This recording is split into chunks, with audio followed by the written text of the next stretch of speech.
Hello, ladies and gentlemen. Welcome along to Rugby+852 and the Reboot Show, the all-in-one analysis and show to have with your lunch. If you love Hong Kong rugby, then you're in the right place. Last week, great wins to DAC Kowloon over Hong Kong Scottish. And what about the club? 1910 over a fairly fiery Sandy Bay. The Valley scratched home against the willing Tigers. It was a very, very interesting last weekend if you take into account what happened this weekend. And let's take into account what happened in the game of the week with none other than commentator Richard Cooke. Hey, Jed. Good to be here. What a weekend. I think we can safely say that the Saxo Markets Premiership absolutely jumped into life this weekend. Would you say it delivered, Richard? I would say it delivered, and it delivered in grand fashion. When I arrived at Kings Park, I was sort of breezing around, speaking to both coaches and things, and there was a real sort of palpable anticipation, few nerves, and it was obvious to see that this weekend was going to mean a lot to both Tigers and Sandy Bay, and it was really evident through the crowd as well, which was good to see. Look, before we tear through these clips, let's just set the scene a wee bit because there is a bit of drama and action on this one. The Tigers, 2 up, 2 downs. They've had no wins. They've had no favours. Interestingly enough, they haven't had that many injuries. Whereas Sandy Bay, they've had a win, they've had a loss. Could be feeling that it's going pretty good, maybe not as well as you like, but certainly Brett Wilkinson hasn't broken any team radios yet. So I guess you'd have to say it's on the upside. Yeah, I mean, although I think that Brett and the Sandy Bay guys have been watching what Tigers have done. You say 2 losses, which could easily have gone the other way. Everybody knew at some point Tigers were gonna do something, and I think that's what the anticipation was before the game. Is this the week? And so yeah, there was a lot riding on it. Yes, a very, very tense atmosphere, but it was Sandy Bay, Richard Cooke, that managed to, make probably the Tigers feel more nervous than they were going to feel. Yeah, absolutely. I mean, straight from the kickoff, good hanging high ball from Jamie Grist, who was in at 10, replacing Nick Cummins, who got injured last week. And Tigers immediately gave away the penalty. Gare Curry confidently steps up as captain, puts the ball in the corner, and everything was on from that point. Really good line out, throw to the tail to Pryor, takes it in, and it's all on. But you can see right from the get-go, Tigers are really, really busy in defence here and making Sandy Bay play. But it was a good, confident start from the Bay, and and it eventually ends up with transgressing Tigers, but a hell of a lot of bite in that defence, and then Crombie gives the penalty, which gives Curry the chance to step up and open the account.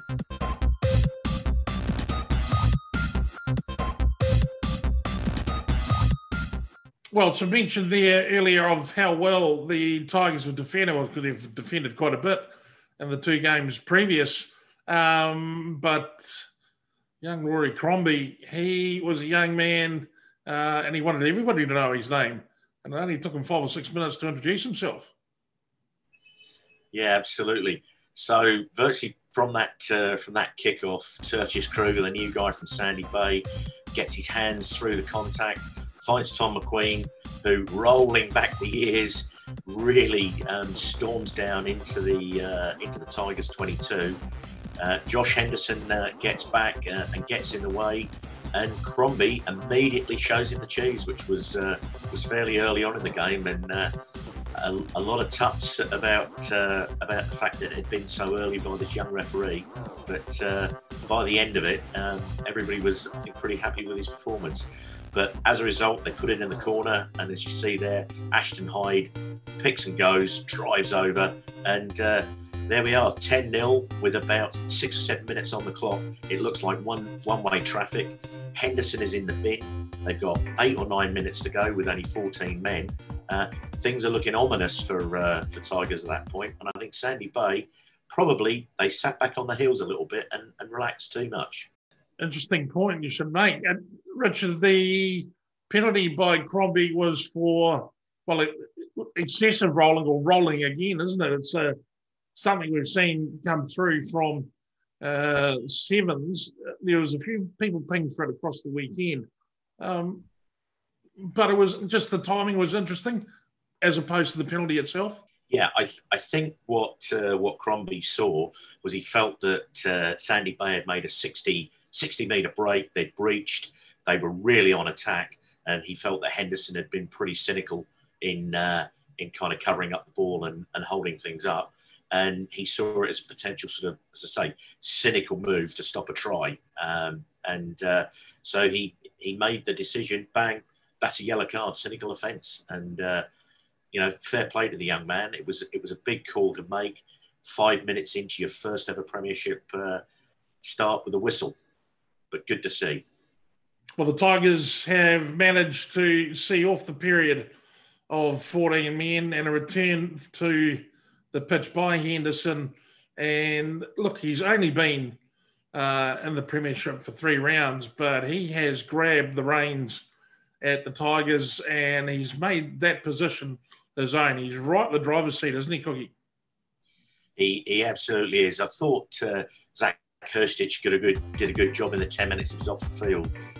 But as soon as he comes back on, he's busy. He keeps defences honest all the way through. He's either going to sort of sit back and rake the ball into the corner, or he's going to show and go, or he takes the ball flat to the line. Really stamping his authority on this Saxo Markets Premiership early on. And some good play here leading up. And there was a really good tackle there by Liam Slayton, but he was adjudged to be in an offside position. Gives away the penalty. Crombie marks it, and Henderson just steps up, and that's meat and drink for that young man to cut the deficit to just 7 points. Points, Richard, for the Tigers, and the best thing to do if you're trailing in a game of rugby is to immediately get back on the front foot and go score some more points. Yeah, without a doubt, and I think as we've said from the moment that Henderson did come back onto the field, he puts this high ball up. Sandy Bay come in. Jamie Grist knocks the ball on. Tom McQueen has to let it go, otherwise he's going to give the penalty away. Barlow, bullocking run there. He's on good form this season. They rip the ball across the middle, and there we see Henderson again, just steps and jinks through. So, this boy's got everything. Really drives the ball up. They go tight to that left-hand touchline again, and just puts so much pressure onto the Bay that they end up giving away a penalty. And, it was the presence of mind of Kadoo Lee, I guess, coming out of the sevens program where you would tap and go quickly. He's got the confidence to do it. And he does everything there right, except get the ball over the line. Some close attention from a couple of Sandy Bay tacklers. Liam Slayton involved as well, just dislodged the ball. But, it was real invention, and good to see Kadoo having a go, but not quite finishing it off. As it tends to happen, games get a little bit listless. Teams not quite able to put the finishing touches on, particularly teams who have been really hammer and tong for weeks, looking for their combinations to improve. Cookie, there was a period here where the game actually dropped into that before finally young Henderson was able to button 3 points on for the Tigers and get some wind in the sail. Yeah, as you say, it was kind of nip and tuck. It was a bit midfield. Nobody could really get their foot on anybody's throat because of sort of line-out errors, first phase errors. But Tigers definitely looking more workmanlike, putting things together phase after phase. Hurstich carrying the ball. Miller, he was to the fore and doing really well. And Dean Rousseau, he's a poacher extraordinaire, but with some of those poachers and steals he gets, you're going to give the odd penalty away. He gave it away. Henderson knocked it over. 4-point game. Always important to stay in touch, though, Cookie. So pleasing that Sandy Bay were able to take advantage of a scoring opportunity short of the half. Well, it was an interesting time. You know, Van der Schmidt had been a little bit quiet early on in the game, takes it forward, and then Alex McQueen picks some drives, which I think really caught Tigers by surprise. And then Sladen pulls it out. Van der Schmidt again looking busy, jinking on his feet there. And Crombie comes back for the penalty. And so I know they had spoken to the referee, found out at the time Gare Curry put the ball down on the tee, but unfortunately pulls the ball wide of that right hand upright. And so they went into the half at 10-6. Point made about Luke van der Schmidt. I noticed during this game, Richard, that wherever Luke van der Schmidt went, Josh Hurstich wasn't too far behind him. Absolutely. First 3 weeks, it's been the tale of two Joshes, Dowsing and Hurstich. You know, they definitely marked that man up. One of the things that Van der Schmidt has done over the past 3 seasons is make a name for himself as a ball carrier. And so teams are now making sure wherever he goes, they put their heavy tacklers onto him. Well, the game, this man Henderson back in the action again, and they have really benefited from having a guy with a super secure boot, and he's got probably one of the biggest boots in the Premiership as well. Yeah, absolutely. So I can imagine that Wilkinson would have given the Bay a real rev up at half time after what they did last week. But they unfortunately fell into the same trap, which was to give a penalty away very early on in the second half. It was looking good. You know, Hurstich tried to get away here. Good tackle there by Tertius Kruger. Got himself in the way to slow things up. And they're popping the ball here. Lawrence Miller again drives really hard, very, very busy. Kadu Lee whips that ball away. And at some point here, the Bay are going to transgress and give that penalty away because they're under so much pressure.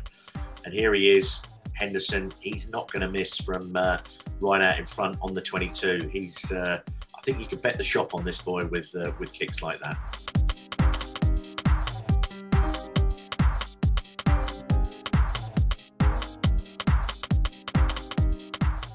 The Bay pressed into a period of defence, and they were living dangerously at this point in time, Cookie, because the Tigers were coming. I said the Tigers were coming. They certainly were. They were knocking on the front door. Another good line-out, which was really effective for them all day. But Sandy Bay, they showed some real resistance here, and they got in amongst it and managed to force the knock on. And then, as is the want of Wilkinson, they put a couple of wide passes on this, got the ball away from the contact area and into the hands of Alex McQueen. A stop and a go opens up, and Gare Curry takes it into contact. But as so often, Sandy Bay, they're on offence, they're on attack, they're breached, and they go off their feet at the breakdown and hand the initiative back to Tigers yet again. And look, you can go, you can sneak around, you can get yourself off the hook, but if you can't get down the other end of the paddock, at some point, a team's going to put you away. Yeah, without a doubt. And Tigers yet again, Lawrence Miller, he was imperious in the line-out all day. Takes a really good take from a good throw from Spriggs. And Tigers got the roll on, but Sandy Bay were sort of forcing them backwards, but Tigers kept finding the weak edge on that ball and kept it rolling and driving. Hurstich there with an absolutely phenomenal sort of just offload out the back of the hand to Craig Lodge, and Lodgey goes over for a big score. It's rumoured that by around about 8 o'clock on Saturday evening that Lodgey had gone from about the 22, had sidestepped 3 and handed off 4 to score that instead of just falling over the line from a yard out. But great score by Tigers there. Okay, look, Richard, it's not like the end was out of sight here. I mean, if you'd applied yourselves, you were only 6 points down. Yeah, absolutely. So 10 minutes to go. Crucial line out there. Pryor went up well at the front of the line out. It was interesting to see that Tom McQueen wanted to get involved with the big boys again at the tail of this ball, but eventually Sladen wrestles the ball out of his hands, Curry came on a tight line, but he got sent back from whence he came.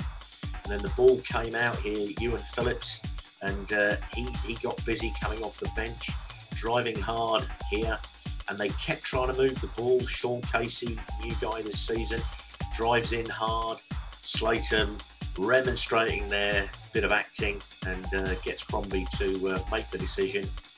Ewan Phillips steps up, narrows the gap, 3 points, more than 5 minutes to go. So they were in with a shout here, and you could definitely feel in the ground that Tigers and everybody were getting pretty tense at that moment. Was good to see.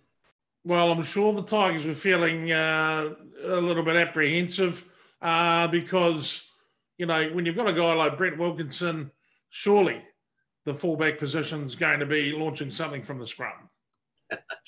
Yeah, absolutely. So they got this scrummage, which was just inside the Tigers' half. They're driving it forward. Van der Schmidt keeping it tight there. Slayton pointing and remonstrating. He gets the decision. Lawrence Miller dipped his foot in there and was maybe lucky to not be adjudged cynical at the end there. So Phillips gets the opportunity, steps up, but it slides wide, unfortunately. And there was a real massive sigh of relief around the ground from the Tigers at that point. Some sighs of relief, some cheers of happiness, and maybe 2 or 3 tears of pure joy from the Tigers. Yeah, absolutely. It's been a long time between drinks for Tigers, a couple of years since they've had a win. They went winless last season. And even as an ardent Sandy Bay fan, I was really happy. They were so good for the win on Saturday. But coming off the back of those 2 defeats they had where they deserved much, much more, it was fantastic to see them finally get that win. And as I said, it's really livened up the Saxo Markets Premiership for this year. Let's get down pitch side, where the Kerry Hotel Man of the Match Award went to the first interviewee, Josh Henderson. It's been a long time since we've all got a run of games. It's been a long time since I've played 3 games in a row, so I'm just loving getting back out there and trying to do my best for Tigers. A tricky old wind up here. It's hard to work out. I mean, some of my kicking needs a bit of work, and we'll get to that next week. We got to crucial red zone opportunities, as he said, and we dropped the ball off a wide break or a line out or a scrum. It was really a string of errors that cost us at different times in the game. We lost momentum. We dug ourselves. We crawled our way back into the game at the end, but I think we had too much ground to catch up at the end. Well, to say something your mother never said to you, Ricardo, thank you very much for your time, Richard Cooke, ladies and gentlemen. Let's not delay. Let's get into Jedi's massive train of thought. And it was a very interesting encounter at the Hong Kong Football Club between DAC Kowloon arriving to take on the Texas Club. And really, no one could have anticipated the way this was going to go down. Certainly not if you were watching the opening 3 or 4 minutes of the game. It all seemed like fairly standard operating procedure for the club. Look, the experts at trying to find that space, the experts are trying to find that seam. And when Jamie Lauder here fires one away, a poke over the top results in a great bounce for Rafe Morrison. What about those hands, ladies and gentlemen? And the man they call ET, well, he went off screen because you didn't need to see the rest. That was a fait accompli, as I've been taught in the French classes that I never went to. Club powering ahead and doing it with some panache, you could say. Kowloon, look, they started with the right idea, and having the right idea is sort of 50% of the battle. Being able to execute is the other 50%. But we know they've got some grunt up front, this Kowloon side. And you can see it there, the power. Look at the heat come on. Nice and steady against a much more fancied 8-pack from Club. Even with Sam Choi hanging off on the blind side. This Kowloon pack really have got some backbone. Glyn Hughes sending the exit way down range, and that was the other part that a lot of people didn't see about the day, the blustery conditions. It was probably something that the kickers hadn't really trained too much for. Now, Boylan here, as you can see, what does a man do? Well, play to the whistle. That's what you're taught, even as a youngster. And Kowloon, in their first genuine foray into the club half, just about came up trumps. If it hadn't been for the blinding pace of Jamie Lauder there, they might have actually scored a try, Kowloon. Up steps Harry Johnston, thank you very much. We'll take 3 points. It's 5-3. Nothing really suspicious happening. Club are leading. Kowloon are being plucky. And that's pretty much the way you suspect things to happen.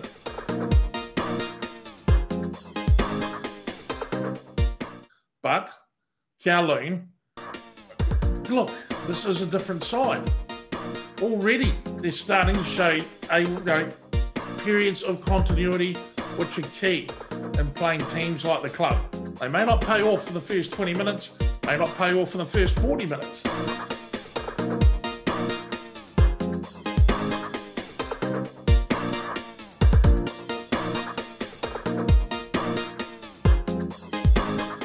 In fact, you might even have to encounter the odd setback from time to time, as would often come.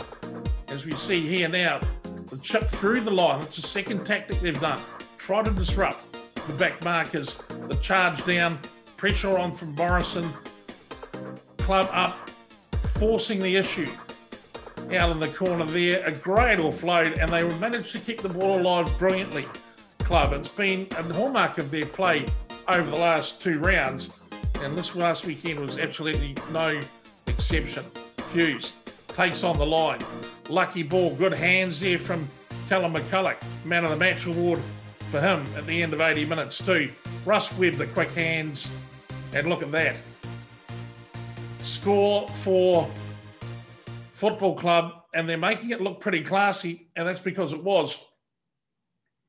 Kowloon, though, is not about to be put off by anybody, but look, the resistance from Kowloon on this line out. You can resist all you like, but we've got national team members willy-nilly through that club pack, and that's a fine try at 15-3. This looks like it's going to be one-way traffic. Nothing again to hint to what would come. Clint Hughes, usually a man you hear a lot from on a day like this and a game like this. But Clint Hughes, surprisingly, that's 3 tries to make 15, not 5 penalties to make 15. Clint Hughes never really got a look at it. Arm out for club. They begin to rumble on. Look at the options here. The chip over the top, next 10 mark, returning 7-star, and that's how you open the second half. All of a sudden, 15-3 turns into 20 points to 3. It's a 17-point lead. Unassailable, you would say. Well, someone didn't quite tell Kowloon that, because all of a sudden, the team with no options suddenly has all the options.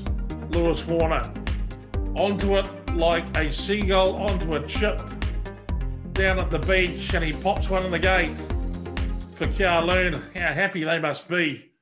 A little bit of luck. Look, it's always good to get a little bit of luck, isn't it? What about a wee bit more luck for Kowloon? And I think a wee bit more luck was about to come their way. Look at the heave there. The penalty coming to Kowloon, just sheer power up and through the front end, and that's enough to irritate anybody. Any front row, that's really just a little bit of embarrassment. Johnston, though, there's nothing to be embarrassed about there, though. That is a massive kick.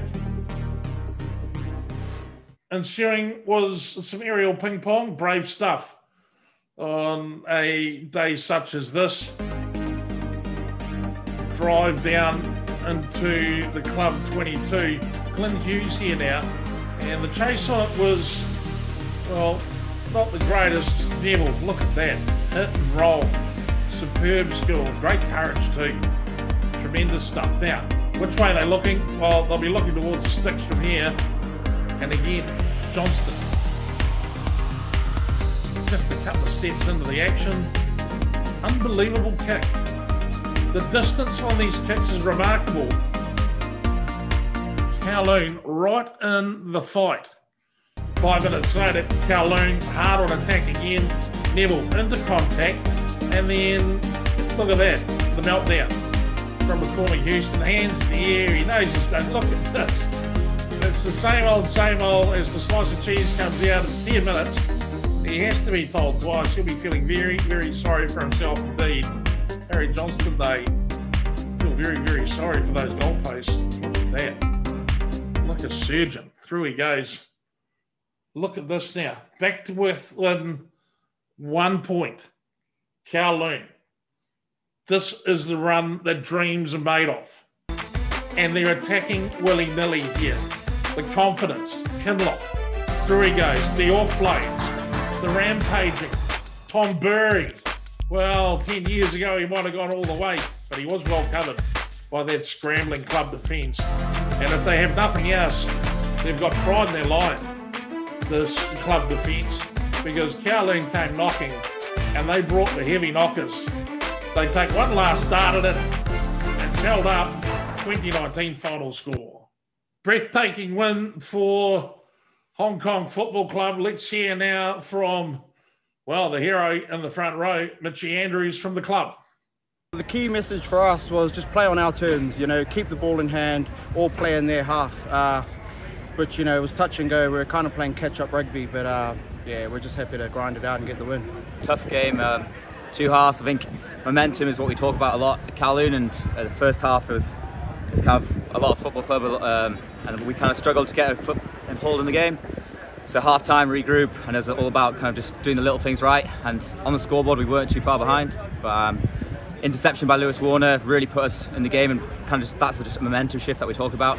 A big play like that, and then we got ourselves back in the game, and unfortunately couldn't get over the line in the end. But a lot of positives. Definitely looking forward to next week with everything we did today, but I'm disappointed. Jackie Neville, the Kowloon Express, there with some horrific thing on his top lip. It looks like something he's contracted, and I wouldn't be too surprised if we get a postcard from his mother showing some deep concerns at home for the well-being of Jack across the month of November. Of course, men have been growing all sorts of paraphernalia across the top lip, and Grant Beuzeval, let me ask how your lip is feeling this November. Good morning, Jed. Good morning, viewers. I'm not allowed to grow facial furniture, even in the name of charity, unfortunately. But talking about top lips, the big highlight over the weekend was, of course, the Friday night Vets League at Kings Park, the over 40s league, where I did get a serious rucking by the Kowloon fellas, and my top lip, in fact, did take a bit of a bashing.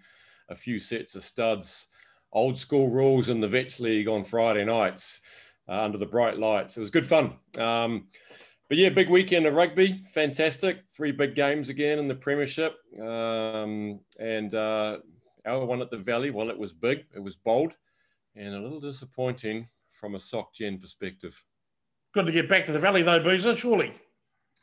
Yeah, we were delighted to get back because we were scheduled to play that game up at Tin Shui Wai under behind closed doors until LCSD reopened the pitches. So, yep, delighted to get the first game at home, get up the branding and get the tents up as well and host 4 games down there on Saturday. So two of our community league teams, our Prems followed by the Knights and the Prem A. So, yeah, fantastic to be back on the Valley. Lots of grazers, probably lots of blood poisoning. Righto, let's crack right into it. Clip 1. Now, it starts the game of rugby, and then there's a start to the game of rugby, and the way that the nomadic Hong Kong Scottish got away on you, Boozer, it was pretty dramatic, wasn't it?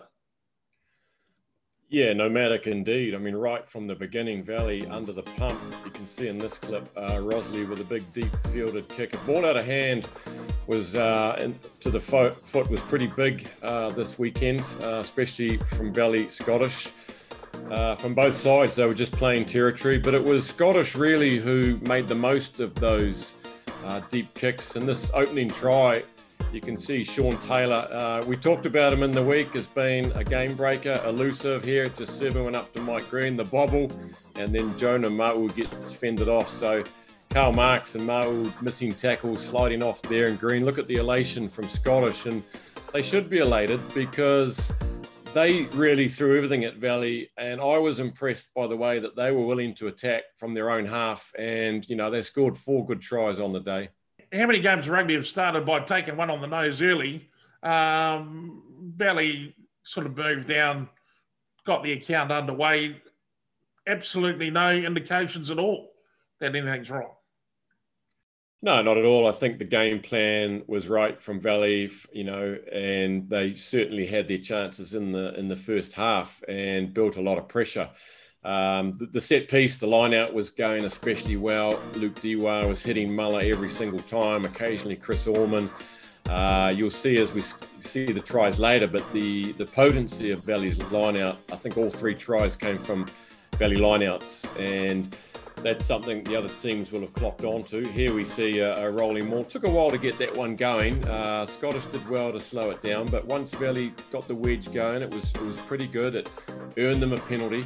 And Paul Altea, the young man, steps up, slots that one down the middle. We're underway. It was 5-3 at that point, and only about 6 minutes gone.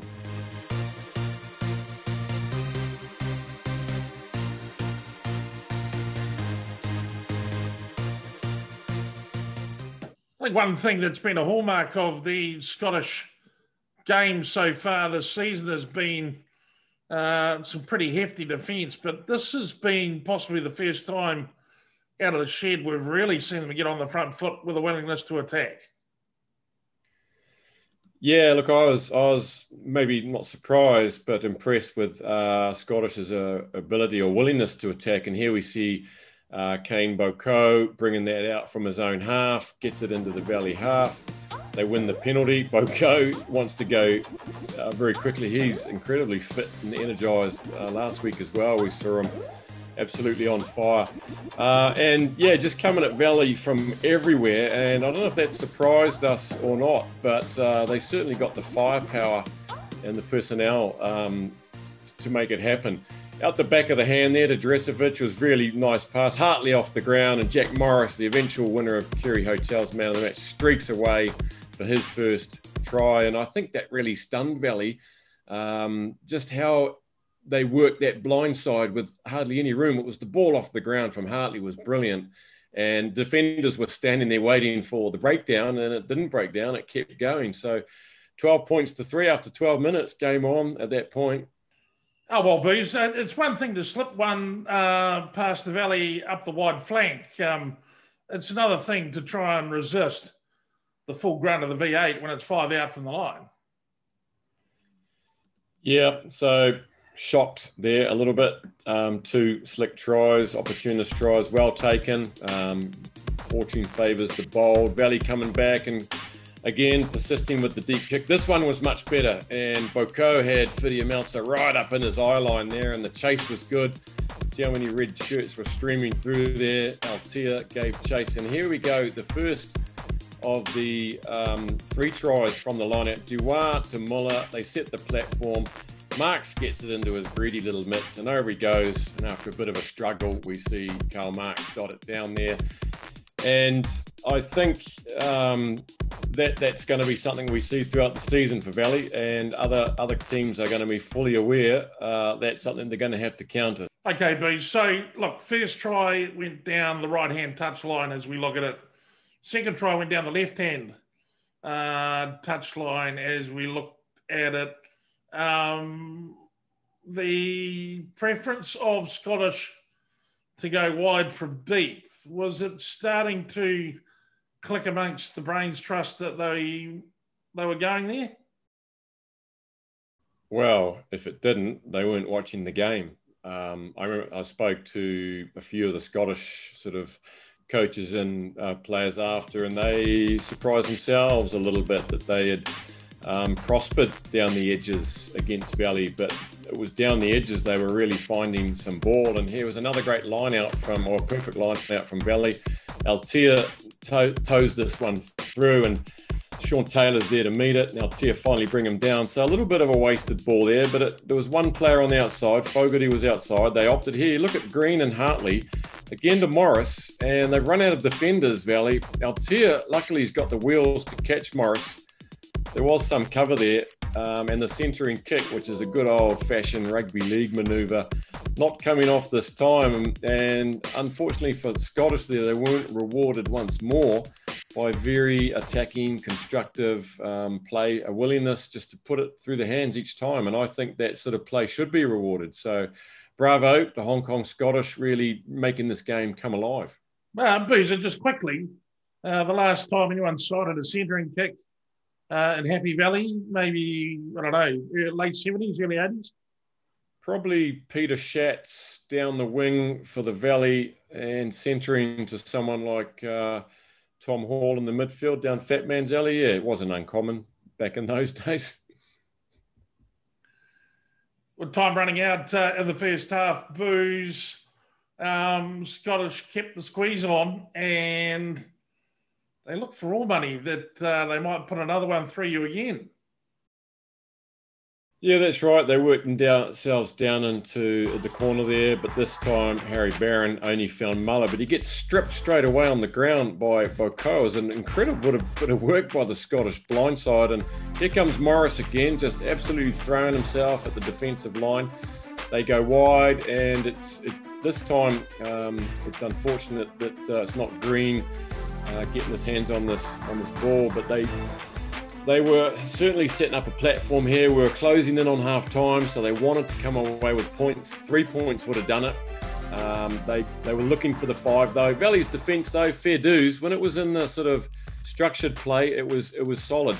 And then we see the kick from McNeish, and Green can't quite get a hold of it, but they come back for the penalty. And it's surprising, is it was Green and Morris with 2 runs each in that first half, and they ended up scoring 2 tries each. It's one of those games where the ball just seems to go the way of a couple of players. So McNeish there with the penalty, 15-10 at half-time. I felt that was a fair reflection of the game at that point. All right, then. So off the break, heart rate's not exactly pounding. It's been hard going, but the lead is there. It's an even game of rugby union. Yeah, it sure was. They come back in the second half and nailed a couple of penalties and put the heat right back on Valley. Here you see this line out, attacking line out. The machine gets going. You see Muller there just took a little moment to get the ball down. It was up in the air. They tried to attack it. But Luke Dewar it is that goes over for his first try for his new club Valley.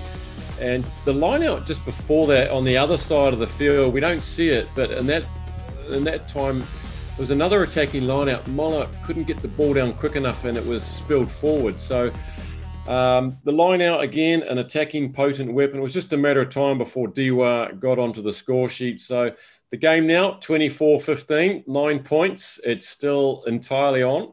The game sort of enters a bit of an knife edge right now. As we get along, 24-15 Scottish leading. There's been a fantastic penalty by Brunel. He's kicked one from the other side of the planet. And Scottish seem to be, would you say, growing another leg, or seem to be finding a little bit more extra energy and enthusiasm, Boozer? Yeah, well, if their enthusiasm levels weren't high when they arrived at Valley, they were sky high by now. They'd pushed it out to 9 points with that massive kick. And Valley starting to chase the game a little bit. And then Altea goes into fly half, and you see there he's put one over the shoulder of Rosley, and a bit of a fumble all around the back there. And then it's Green, quick ball from McNeish, really quick thinking from him to pop it up to Green, who's seen an opportunity down the side there. That was really clever play. Nothing easy about that. And a couple of the subs out there, Matthew Bell and Tim Evans, struggling to sort of control that ball. And there was a bit of an opportunist try, but again, they were brave and they turned the ball over. Valley mistake right under their posts. It's tragic, but now it's out to 16 points. And, well, I thought at that point it's going to be hard to come back from that. Well, if you thought that Gregor McNeish, I believe, from the sideline, he might have been thinking the same thing too as he sent it straight over. Yeah, he did. I mean, I remember that part of the commentary and just thought that this would be a killer blow now, because that would put them outside the 14 points. It was 14 points with that try. 2 points from right out on the far side against the natural flow of a right footer. with a bit of breeze going across the face of the post. McNeish did really well to slot that one. 16 points, you know, and from there, 3 scores needed. Very difficult indeed. Good to see in the end, Jonah. Yeah, Jonah had another big game and had several big carries, very beastly. Here he goes off the back of this. It wasn't tidy, but, you know, this time, who wants to get in the road of that? I mean, he's a fierce runner, and he gets his first try for Valley. Now, there's a sliver of hope here, a slither of hope, but it's not to last very long. No, you did right, and probably the most audacious way to end the game possible, isn't it? The kick pass, but it just, to be honest, it just fitted the way that Scottish had played the game. Yeah, still with 9 points to chase. Again, the kick deep, it worked all day for Scottish. They really won the kicking battle. Bell has to go back again, and he punts it downfield. Doesn't get the distance, doesn't get the angle. Falls to Kavu on his debut. They set up the ruck once more. This is the final act of the game. And McNeish there, well, he's got it on a string all day. And still some work here to do from Morris. Jack Morris beats the flailing tackle of Evans over in the corner there. And a double for him. And that's why he was the Kerry Hotels man of the match. Look at Hartley. They are just so enthused. I spoke to, Josh Dalsey after the game. He said he'd come to Valley 4 or 5 years now and never won one. So that was the icing on the cake, and it was a big win in the end, 14 points. Well done to Hong Kong Scottish. Must be some full credit in there somewhere, Beuzeval. Well, full credit to Hamo and the coaching crew and all of the men at Scottish. They deserved it. Well done. That was the right result. And, it's hard to lose. No one likes losing, at least not me. Especially with a role, like I've got. But I'm happy that attacking rugby, was rewarded here today. Valley have got a lot of injuries, and Fats will be the last one to point to those. But they're certainly creating some selection nightmares. We missed Tarusenga, and we missed Sean Bennett off the back and Pete Laverick in the midfield. I'll be told this morning also that we've now lost Fidia Meltzer and Liam Owen. So the injury list is just out of control. But yeah, there's absolutely nothing to take away from Scottish there. A great victory. Gets them off the donut, and they're into the league now, and they're off the bottom. And that's good. It just could go any way at the moment. There's 7 rounds left, and it's super exciting. Thanks, Beuzeval. Time now to hear from Hong Kong Scottish captain, victorious, finally, down there at the Happy Valley 6, is Josh Dowsing. The bounce of the ball today came for us, I think. I think we were lucky a few times. A few of those passes that we've been throwing in the last few weeks finally started to stick. And yeah, again, credit to our defence. It was amazing. Like, we were getting off the line, we were hitting, we weren't missing, which is a nice change. But yeah, full credit to Valley. They kept on coming right up to the end. And yeah, just awesome for us to finally get a W. Scottish come out and played bloody well. They took their opportunities when they were there. So credit to them for that. I don't know, it's hard when you're coming straight off the pitch to really work out where it's gone wrong. We didn't really string enough together. We didn't get into our phases. And yeah, we've leaked some easy tries. Well, ladies and gentlemen, time to check the standings. And there they are, 4 great big fat beautiful championship points for the Tigers. Finally, they're on the board, sitting 1 adrift of HKU Sandy Bay, who've knocked out 3 for 2 losses, the bonus point keeping the difference. 10 years in the league. Bloomberg Hong Kong Scottish, again the same record. Played 3, won 1, lost 2. But the win on the weekend, it'll be making them feel so good. Those bonus points, so precious, they sit on 6. It's the for and against that keeps them behind DAC Kowloon. They have 6 as well. You can just feel how tight it's tight like a tiger. And then we get into the top 2. The horse, of course, just tucked in behind. Played 3, won 2, lost 1. What a magnificent win. How can you lose one when the rugby was that good? But above them all, and into double figures, and starting to head off down the road, the Texas Club. Sports Road will be rocking. They've played 3. They've won 3, just by the hair of their chinny chin chin. 1 bonus point for 13 points. They lead the Saxo Markets Men's Premiership. Come with me on a magical journey as I take you through the 5 things I've learned about the Premiership in the last 7 days. Number 1, don't stop believing. Yes, the hit signal. It was heard playing very loudly from the Scottish team bus on the weekend, and apparently it's Kowloon coach Scott Snedden's most played song in the moment as well. Honestly, boys, the belief. Hold on to it. Number 2, remember the Crusaders of 2011? No, let me tell you about them. There was an earthquake in Christchurch. They went on the road. They travelled around the world twice. They played in London. They played in South Africa. They played in Australia. They played all over New Zealand, everywhere except their home ground, and they made the final. Could Hong Kong Scottish be the Crusaders of the Saxo? I wonder. Number 3, Tiger time. I just want to give some thanks and praise to the men from the Tigers, to the backroom staff. See what happens. See what can happen. How tough have they hung? It's been frustrating. It's been hurtful seeing them downtrodden, but they've got those points now, those 4 points. The only way is up. Number 4, you make your own luck on the rugby pitch. That's an old adage, a shibboleth, if you will, and the Hong Kong Football Club have proven it. Sure, they had to do it in the last minute, but when you get out there and you work and you work and you work some more, the luck does tend to come your way. It's an oldie but a goodie. If you're a coach, you make your own luck on the rugby pitch. Number 5, preparation is the key. And I say this in all honesty. Don't we value the pre-season hitouts now? It has been looking like, I don't know, like a war zone every weekend. Guys coming off, soft tissue damages, high ankle strains, hamstrings, shoulders, elbows. All of these knocks, all of the toughness could have been pre-built with a decent pre-season. Is this the new norm? I hope not. The humble pre-season game. It won't be so humble next year, will it? Those are the 5 things I've learned about the Premiership this week.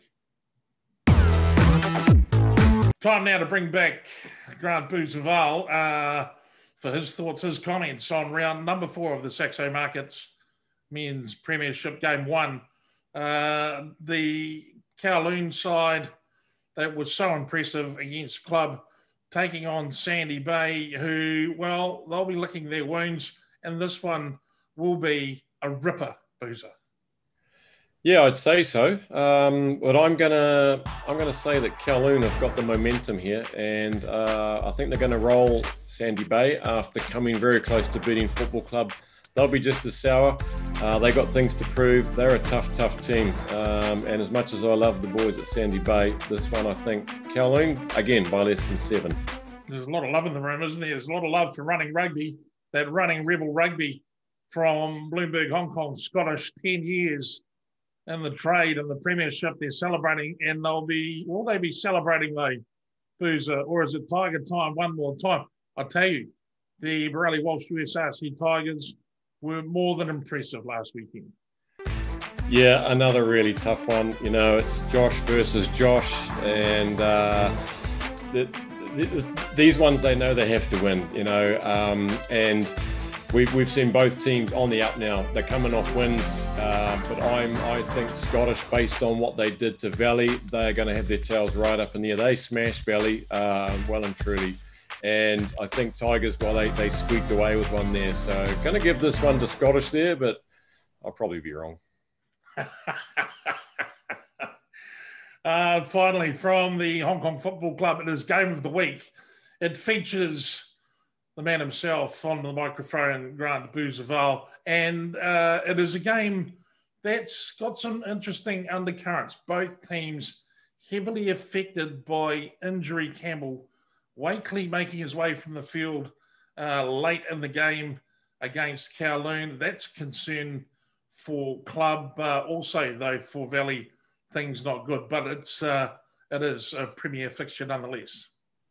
Yeah, that's right. I think Jevon Groves also sadly busted his ankle last week, so he's a big loss to them, big leader. It really is a war of attrition, isn't it? And I don't think we're seeing either side anywhere near what they're capable of. Last year's Premiers Football Club battling away to get past Kowloon by 1 point at home. A lot of it's on Glenn Hughes at the moment. So if he stays safe and in cotton wool, they'll be on the right track. Valley's it's always a big rivalry, of course, going across the racetrack to take on Football Club, try and get away with some towels. It's not that easy these days with massive hygiene. We're not allowed to have showers there. It's really a different scene. So this is, a big game for both sides, but it's not the end of the road if either team loses. It will shake things up a bit. Valley will be looking to get on top of table with a win here. And if they don't, the chasing pack will be hard on their heels. I'm not allowed to make a prediction for the obvious reasons. I'll leave that to Jed and Cookie. But I'll be there with the call. Look forward to it. Cheers, Beuze. Thank you for your time as always. Thank you. See you next week. One last look, ladies and gentlemen, at the three big games in the Saxo Markets Men's Premiership. Round 4 coming at you starting at 2 p.m. at Kings Park 1. It's DAC Kowloon taking on Herbert Smith Freehills HKU Sandy Bay. Game number 2 starting off at 3 p.m. Bloomberg Hong Kong Scottish celebrating 10 years taking on the Burley Welsh USRC Tigers, fresh off their first win of the season. And then the game of the week at 3:30 in the afternoon. Grant Beuzeval on the microphone with James Cooke. It is the Premiers themselves live from Sports Road, Hong Kong Football Club and the Texas Club taking on Society Generale Valley. It is an action-packed round 4. Thanks for joining us on the Reboot. See you again next week.